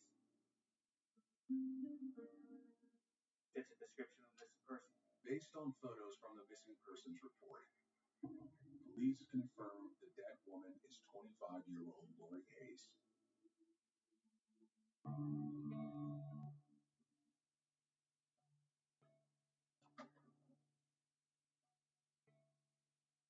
They found her at all is incredible, given the thousands of acres of corn in the area. I was absolutely amazed that he was able to locate that body.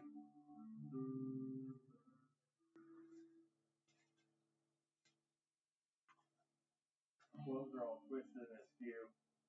Indicates she's been assaulted. The young mother's cause of death is unmistakable. She suffered a gunshot wound to the back of the head. This would immediately lead us to believe that the round that we had recovered on the back of the vehicle would have been the round that had been fired into Lori. The most telling thing for me as an investigator at that point was the presence of her wedding ring still being on her finger. That would seem to indicate that robbery would not have been a motive. As she was dragged into the field, you could see a line in the dirt. It wasn't a line in the dirt as though there was a struggle. She was dead when she was transported here.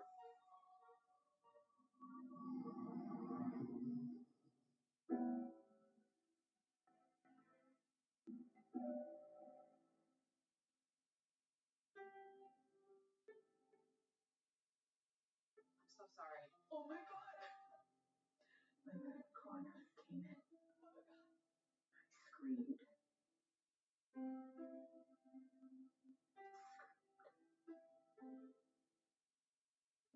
I just felt like my lungs were being crushed.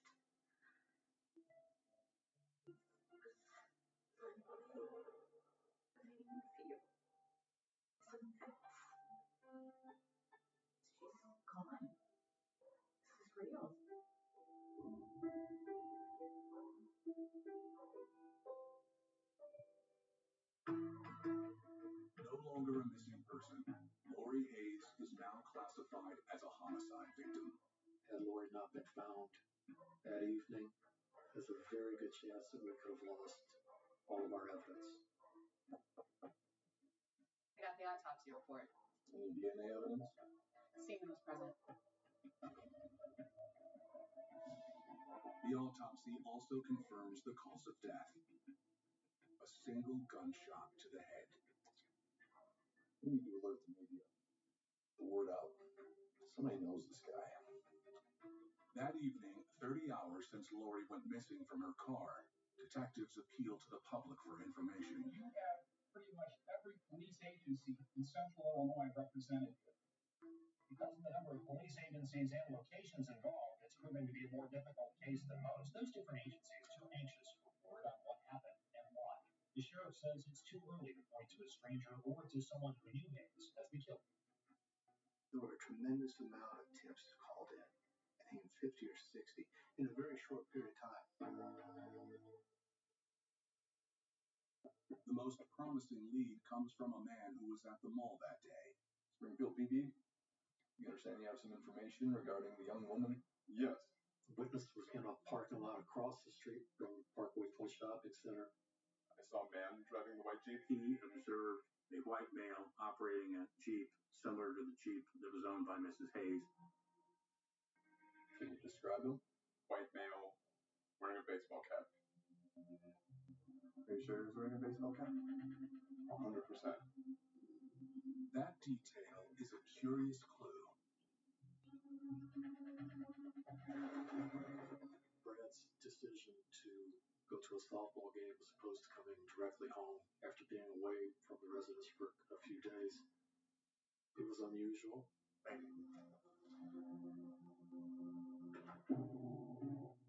Ms. Palmer, tell me about Lori and Brad's marriage. Things haven't been great between Lori and Brad since Alexis was born. The more they talk to Lori's friends and co-workers, the more questions arise.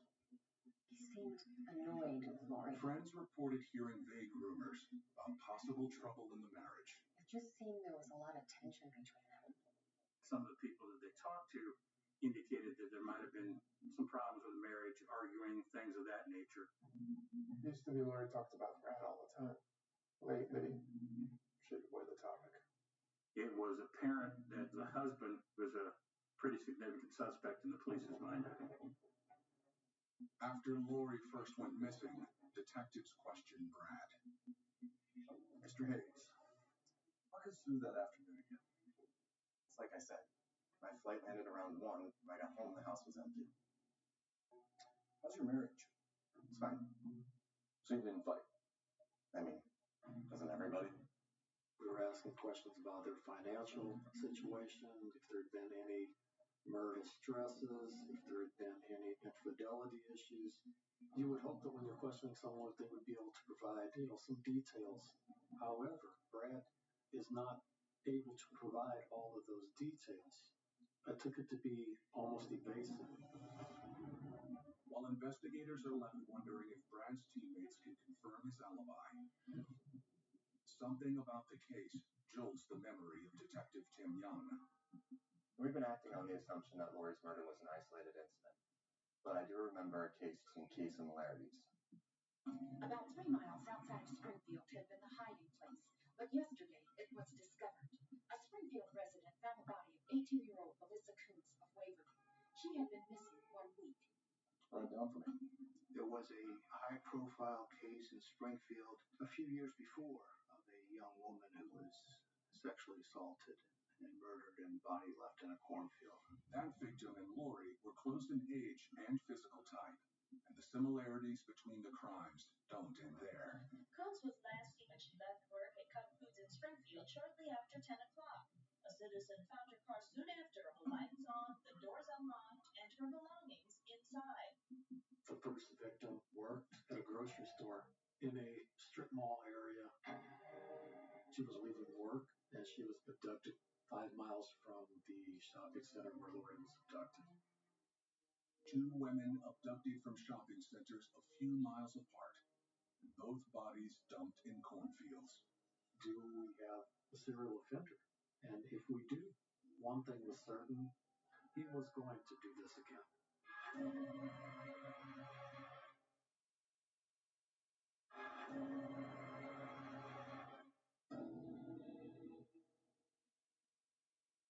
Yeah, thanks for talking to us, Doug. Now, you say you remember that case? Detectives in Springfield, Illinois, are investigating the murder of young mother Lori Hayes.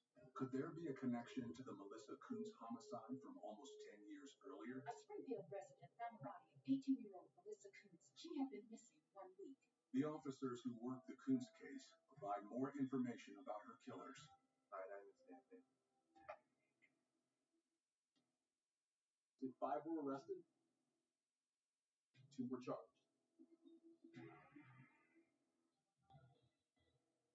But they're still serving their sentences.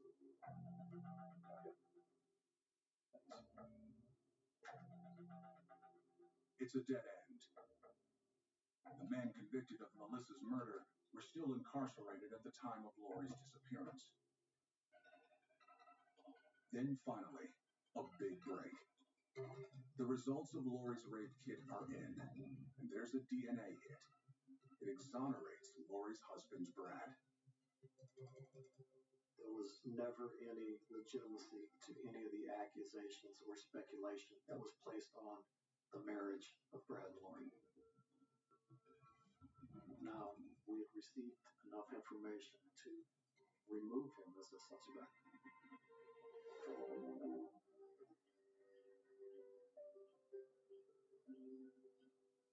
Eventually, Brad is reunited with baby Alexis, who has been in protective custody. Caroline, I'm so excited to see you.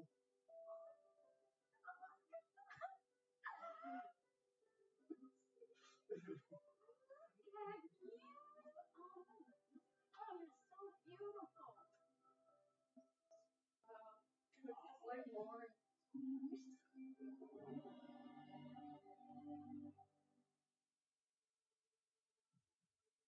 The same DNA evidence that cleared Brad Hayes also uncovers a new lead.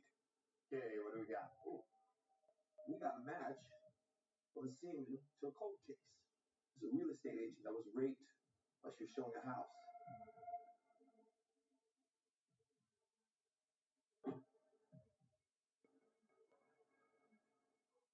Hi. Hi. Thanks for offering to drive me around today. Not a problem. Come on in.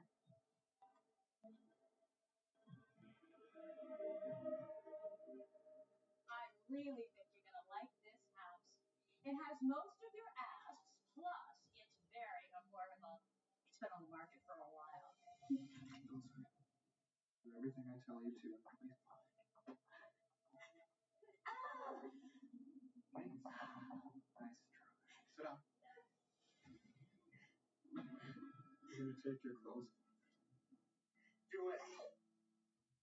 I'm gonna take pictures of you. You're gonna pose exactly how I tell you to pose. Yeah, that's right.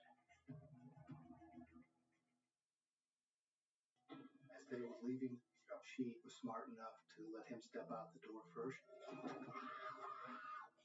Locked herself in the house, me and screaming for help. Neighbors heard the screaming and notified police, but the suspect fled the area. The DNA connection to the realtor's rape delivers a wealth of new evidence. We obviously had much more information to go on in the sexual assault case than what we had on the Lori Hayes murder case. So we began to work the sexual assault case in tandem with the homicide case. We close one, we close both. It looks that way.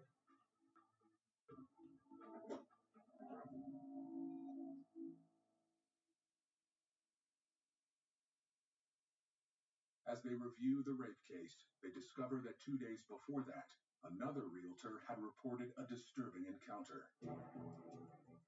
She was conducting an open house that our suspect went to. She was just creeped out, this individual.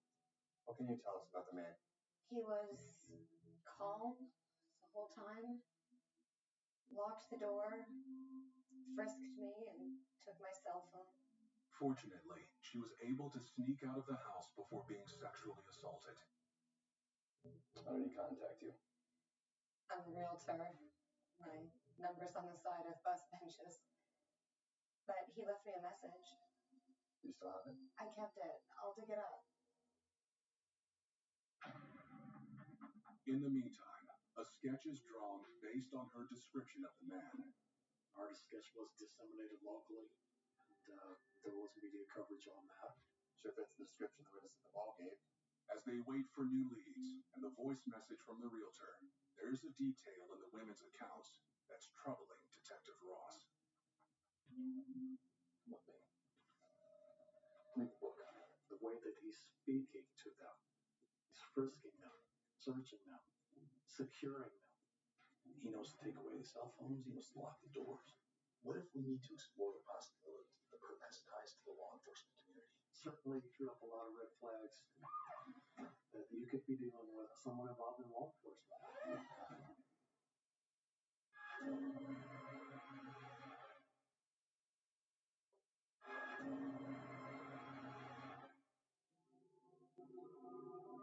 In Springfield, Illinois, the murder of new mother Lori Hayes is linked by DNA to the sexual assault of a local real estate agent. Now detectives are considering a potentially explosive new angle. What if we need to explore the possibility that the perp has ties to the law enforcement community? He knows to take away the cell phones, he knows to lock the doors. He may be even one of our own. So I started looking at the deputy. Deputy Robert Steele was the officer who found Lori's body in the middle of a vast cornfield. I remember thinking to myself, how on earth did he make this discovery? It was suspicious that he was able to drive to this location, locate tracks on the easement area, and to actually see this body 60 to 70 feet into the corn. Body's over here. You spotted all this from the road? Yeah, something just got in here. Like light bulb in your head, you know? It's not a large leap to think perhaps this person might be involved in some fashion. I wanted to hold off on that one because you want to be very careful about going down that road. But before Detectives Ross and Young can follow up on the hunch, a fellow officer comes forward with a new lead. What can we do for you? I can help you close this case. The officer says she's seen the sketch from their real estate rape case and thinks the suspect matches someone she arrested for sexual assault. Marcus White was free at the time of the Lori Hayes murder, and investigators hope his DNA will connect him to the rape of the real estate agent, and thereby the murder of Lori Hayes. If we go and we solve the sexual assault case, we're solving the murder.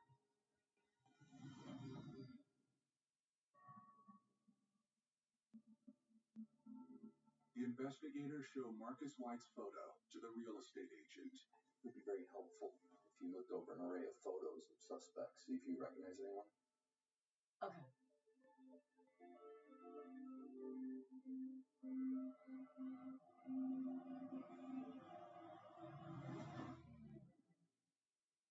White was identified by the realtor as the person involved. You sure about this? I'm positive. How could I forget the face of a monster? Thank you very much for your time, man. Detectives head to the Sangamon County Jail to speak with White, who's been charged with another sexual assault.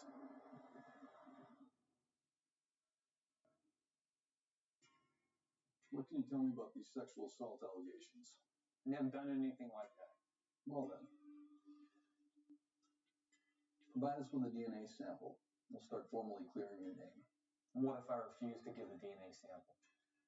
You have a warrant. We'll get it. They obtained DNA to see if there was a match between his DNA and the DNA that was recovered in the rape case. For Lori's family, the possible connection between her murder and the rape case only raises more heartbreaking questions. One of my first thoughts when I found out about previous victims, why couldn't have you just raped her and left her? Why do you have to kill her?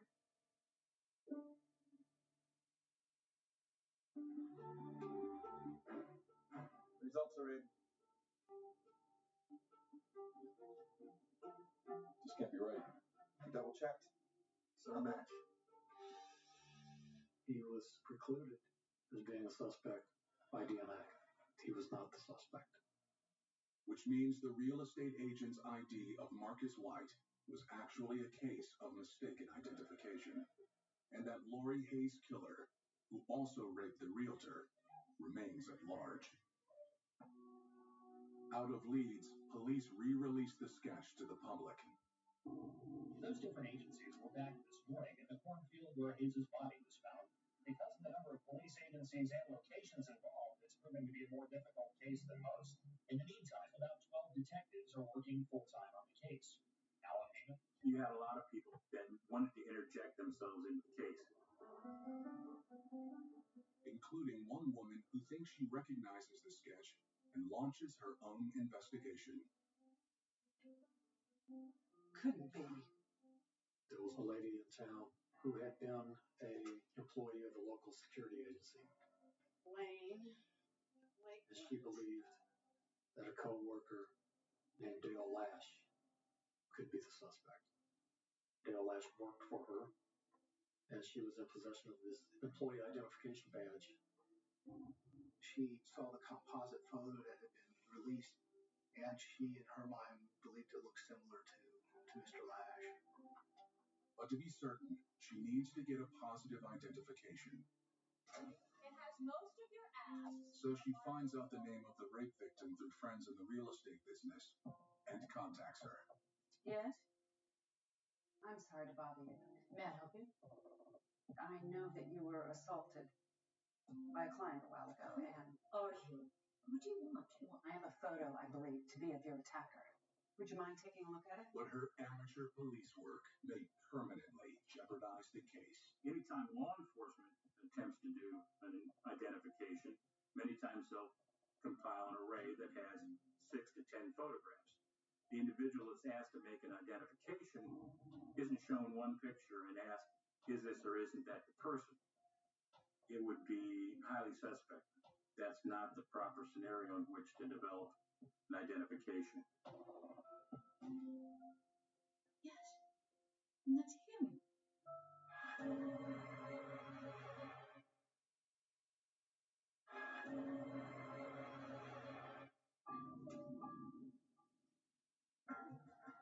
A security guard's supervisor has put several cases at risk by conducting her own investigation into her colleague, Dale Lash. Now, she contacts detectives with her evidence. I know my method was a bit unorthodox. Not to mention potentially illegal. Well, I hope not. You see, Dale Lash was my employee.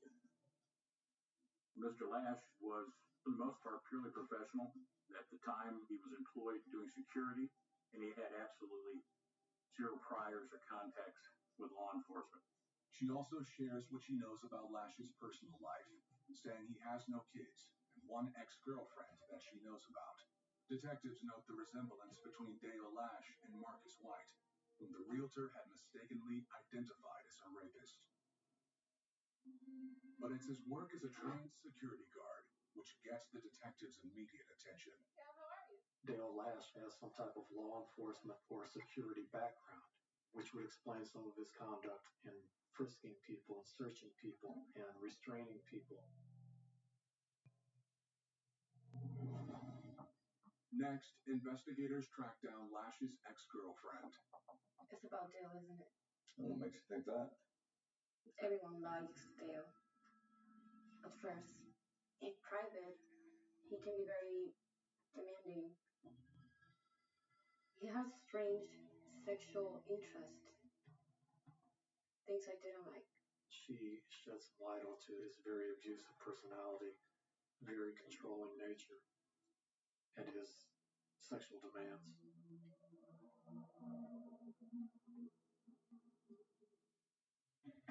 Then another big break. The realtor who narrowly escaped her attack has finally retrieved the voicemail the man left for her. You were showing Sunday. There's a couple more I would like to look at Thursday this evening if possible. If you could call me back at this number. That voice recording was taken into evidence,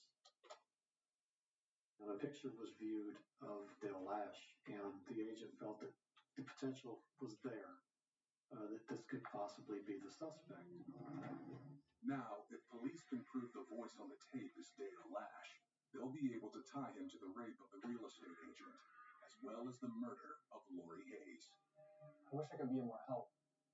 Eventually, we became aware of Dale Lash's brother, Danny Lash, and we knew that relationship to be strained. We're brothers, sure, but we've never really gotten along. But you recognize his voice if you heard it. Of course. Heard it enough. We felt that it was worth the risk to have the brother listen to it to see if he could identify that person on the recording. I stopped and looked around. She was showing Sunday. There's a couple more I would like to look at this afternoon or this early evening if possible. Yeah, that's my brother. Yeah. On the road right now. I stopped. I want to pay a phone. If you could call me back. It's finally time to confront Dale Lash. As detectives head to his house, their route takes them on an ominously familiar road. The residence is about 2 miles from where the body was dumped.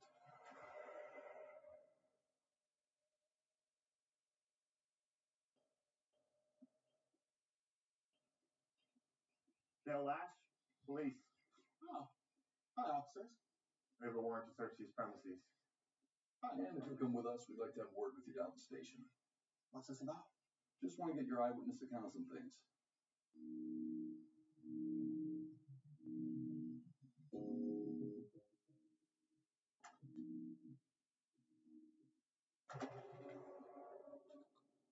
Why am I here? We are investigating the sexual assault of a local real estate agent. Never heard of her. You sure? Because we've got all sorts of things linking you to the scene. We got voice recordings. All right, look. There was a real estate agent. Whatever, I can't keep track. We hooked up once. Nothing serious. It was consensual. Admitting to having had sex with the real estate agent, that then gives us enough to get a search warrant for specimens from Dale Lash. Who's hungry? Oh, hey. We've had you in here long enough. I know I'm starving. I'm treating him lunch. Slid Lori Hayes' picture over to him. And I asked him if he knew who that was. He indicated he didn't have any idea who it was. And then I asked him, how are you going to explain if we find your DNA on Lori Hayes?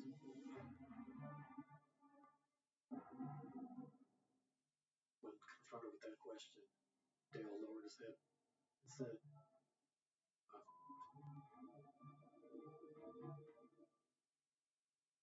Dale, help me understand why did this happen? Why Lori Hayes?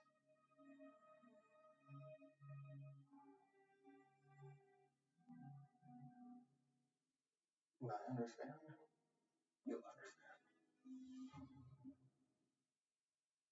that's a passive admission.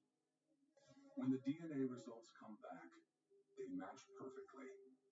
Dale Lash is arrested for the rape of the real estate agent And I'm replacing you with an arrest. and the murder of Lori Hayes. You're going to remain silent. Anything you say. Now that they caught him, there was relief and scared for the next chapter. Lash fails to give a full confession, but investigators piece together a persuasive theory. There was so much attention in the real estate community regarding this sexual assault that he had to change his MO. That's why he went randomly shopping for Lori Hayes. Don't make any noise. Have a gun. It's loaded. Don't make noise. Get out. You're gonna drive. Lash instructs Lori to drive to an unknown location where he sexually assaults her. He then forces her to drive to a secluded cornfield.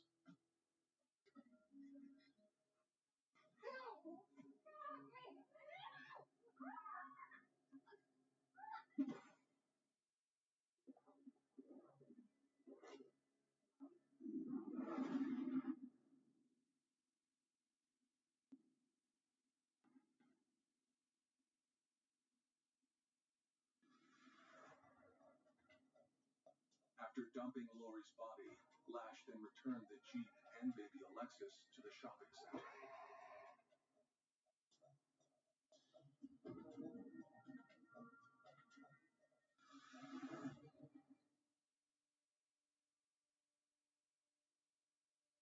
Dale Lash is convicted of the rape of the real estate agent. Next, he's tried for the murder of Lori Hayes. At trial, he was found guilty. He was sentenced to death. However, that was stayed because there was a moratorium placed on the death penalty in the state of Illinois. No amount of justice could make up for what had been done to that child. Alexis was the biggest victim of all. With Lori's killer caught, Detective Ross can put to rest any lingering suspicion about the deputy who found Lori's body. As I look back on it now, I see that it was good, solid, aggressive, self-initiated police work. Divine intervention. Dispatch. That's the only way I can describe it. Got a body here, female 20s. If I don't do anything significant else in my career, that will be the most important thing I would have done as a law enforcement officer. It was a miracle that he found her. I hope he knows he saved us a lot more pain. I got a letter from Lori's mother, and it said, "Robert, we thank God every day for you." And that right there, I still have it. That there is, you can't get any more meaningful than that.